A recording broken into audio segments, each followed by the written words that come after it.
Someone tells you, "You look beautiful today." And before you even think about it, your mouth is already moving. "Oh, this old thing? I just threw it on."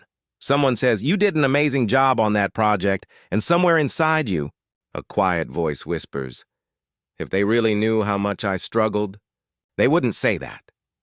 Here's the shocking part. Psychologists have found that for a specific type of person, a genuine compliment triggers the same nervous system response as a mild threat, not comfort. Not joy, threat. Your heart rate can change. Your palms can get warm. Your brain, for a fraction of a second, treats kindness like danger. If you've ever deflected a compliment, joked it away, changed the subject, or felt a strange, itchy discomfort when someone says something nice about you, this video is not going to feel like a video. It's going to feel like someone finally reading your mind. The hidden problem behind it is that we like to think we know ourselves. We assume that if someone offers us love, praise, or admiration, we would simply take it. But for millions of people, receiving good things feels more dangerous than receiving bad ones. Think about that for a second. Criticism feels familiar enough to survive. But praise? Praise feels like standing in a spotlight you never asked for, waiting for someone to realize you don't belong there. This isn't shyness. This isn't modesty. This is a nervous system that was trained somewhere along the way to believe that being seen is not safe. And the cruel irony is this: the very people who deserve to hear "you did well" the most, the hardest workers, the quiet achievers, the emotionally exhausted givers, are usually the ones who can't let those words land. They hear, "I'm proud of you," and internally translate it into "not yet." Keep proving it. If this sounds like you are not broken. You are, in fact, behaving exactly the way your mind was trained to behave. And by the end of this video, you'll understand why and how to finally let a kind word simply be kind. To understand this, we have to go back to something psychologists call the self-concept, the internal story you carry about who you are. Here's the key idea. Your brain doesn't actually crave happiness. It craves consistency. This is called cognitive consistency theory, and it explains something strange. When a compliment doesn't match the story you already believe about yourself, your brain doesn't feel joy. It feels confusion, and confusion, to the brain, feels like danger. So if your inner story says, "I'm not good enough," and someone says, "You're incredible," your brain doesn't update the story. It rejects the evidence, the same way your immune system rejects a foreign object. Neuroscience adds another layer. Compliments activate the medial prefrontal cortex, the part of your brain responsible for self-referential thinking, basically, thinking about yourself. But in people with low self-worth, this activation gets tangled with the amygdala, your brain's alarm system. Translation: your brain literally fires a stress signal at the exact moment it should be firing a reward signal. This is why some people can accept an insult with a shrug, but crumble, genuinely crumble, under the words "I love you" or "You're doing great." It's not weakness, it's wiring. At work, imagine someone finally being told, "This report was excellent." Instead of feeling proud, they instantly think about the one paragraph they think was weak. They deflect the praise onto teammates. They downplay their hours of effort as no big deal. Not because they're being humble, but because owning the compliment feels like exposing themselves to future disappointment. In friendships, imagine a friend saying, "You're one of the kindest people I know." And instead of warmth, there's a flicker of suspicion. What do they want from me? Because somewhere, a version of this person learned that kindness often came with conditions. In romantic relationships, this becomes even more painful. A partner says, "I'm so lucky to have you," and instead of melting into that safety, something inside tightens. A part of them waits for the sentence that usually follows love in their history. But you need to change. But you're too much. But this won't last. In childhood, this pattern is almost always born. Picture a child bringing home a good report card, hoping, aching, for a parent to say, "I'm proud of you." Instead, they hear, "Good, now don't get lazy." Over years, Praise becomes linked not with safety, but with pressure. The child learns. Acknowledgement is dangerous because acknowledgement always demands more. In family systems, some people grow up as the strong one, the one who holds everyone together. When someone finally says, "You've done so much for this family," it doesn't feel like relief. It feels unfamiliar, almost embarrassing, because their identity was built entirely around giving, never receiving. In social situations, this shows up as self-deprecating humor. Someone says, "You're so talented," and the automatic response is a joke. "Ha, talented at being tired, maybe." Laughter becomes armor. If you laugh it off first, no one can see how much it actually mattered. Do you see the pattern forming? This isn't random personality quirks. This is a survival strategy, dressed up as personality.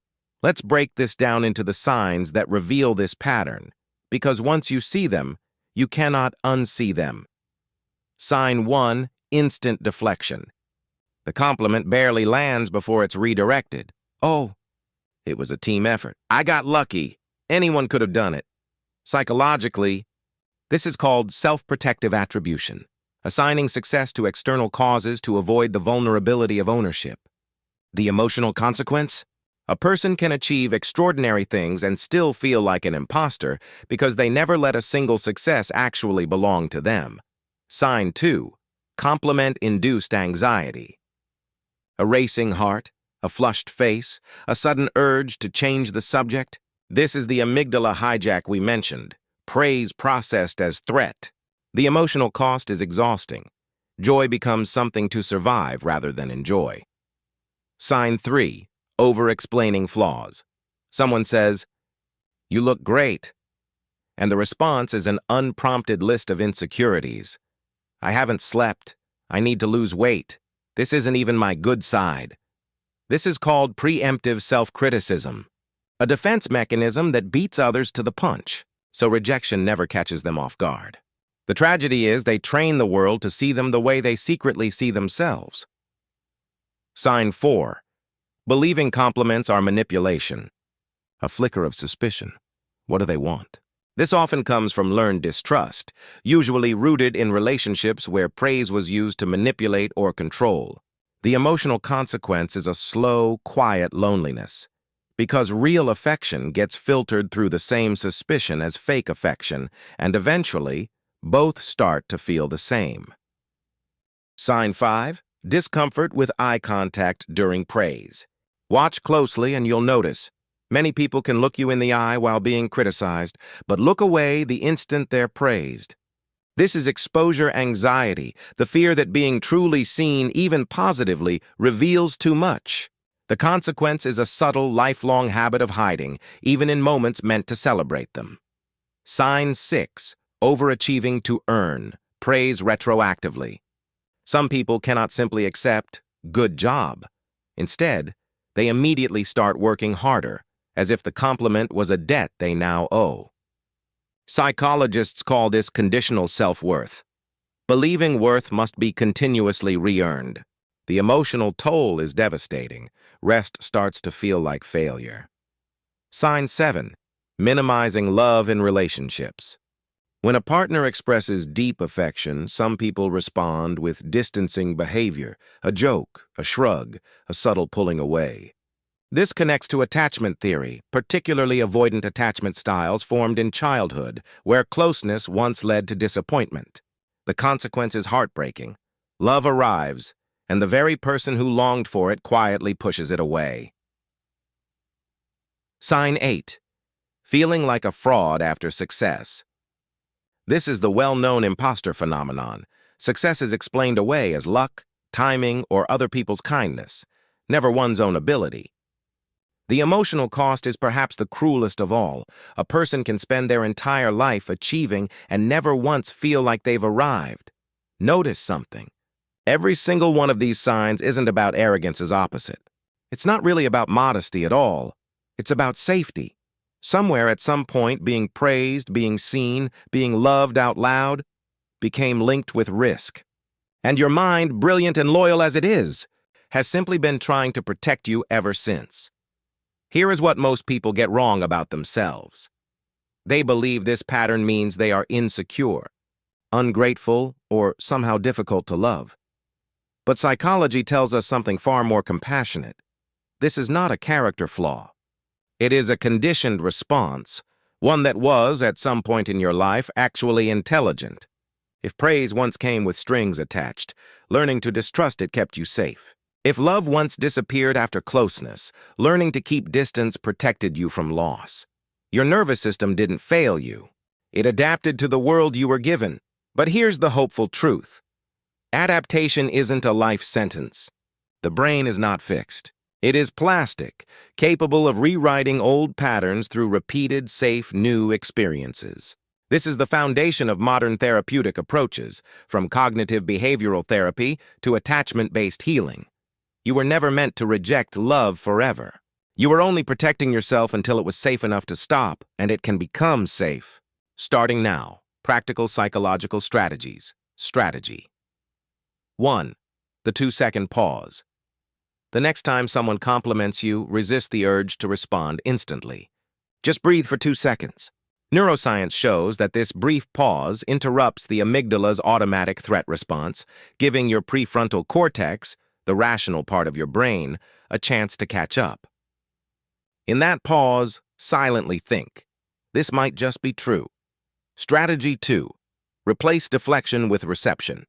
Instead of saying, oh, it was nothing, practice simply saying, thank you, that means a lot. This isn't about arrogance. It's called cognitive reframing. You are literally training your brain, one sentence at a time, to associate praise with calm instead of threat. Strategy 3. The evidence journal. Each night, write down one thing you did well, no matter how small. Over time, this builds what psychologists call an updated self-schema, slowly replacing the old story of not enough with documented proof otherwise. Strategy 4. Separate the compliment from the person.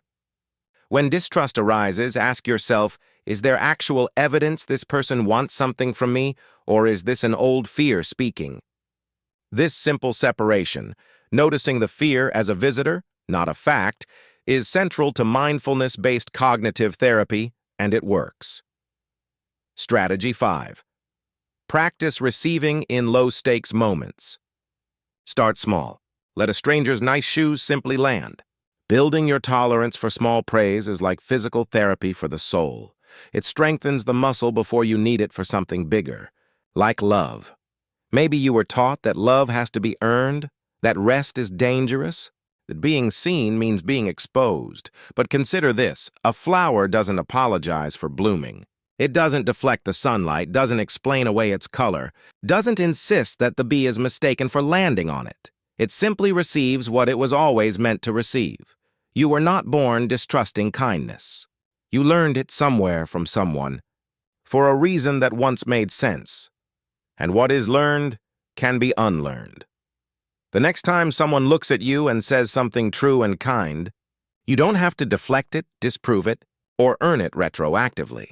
You are allowed to simply say, thank you, and let it be true, because the most radical act of healing isn't becoming someone new. It's finally believing the good things people have been saying about you all along. If even one sentence in this video felt like it was written just for you, I want you to know you weren't alone in that feeling. Someone else watching this right now felt exactly the same thing.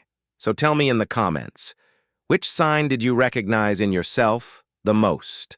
Sometimes just writing it down out loud in front of strangers who understand is the first step toward healing it. If this video helped you feel a little more understood today, consider liking it.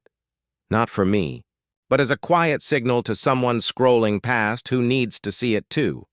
Share it with someone who has a hard time hearing "I'm proud of you."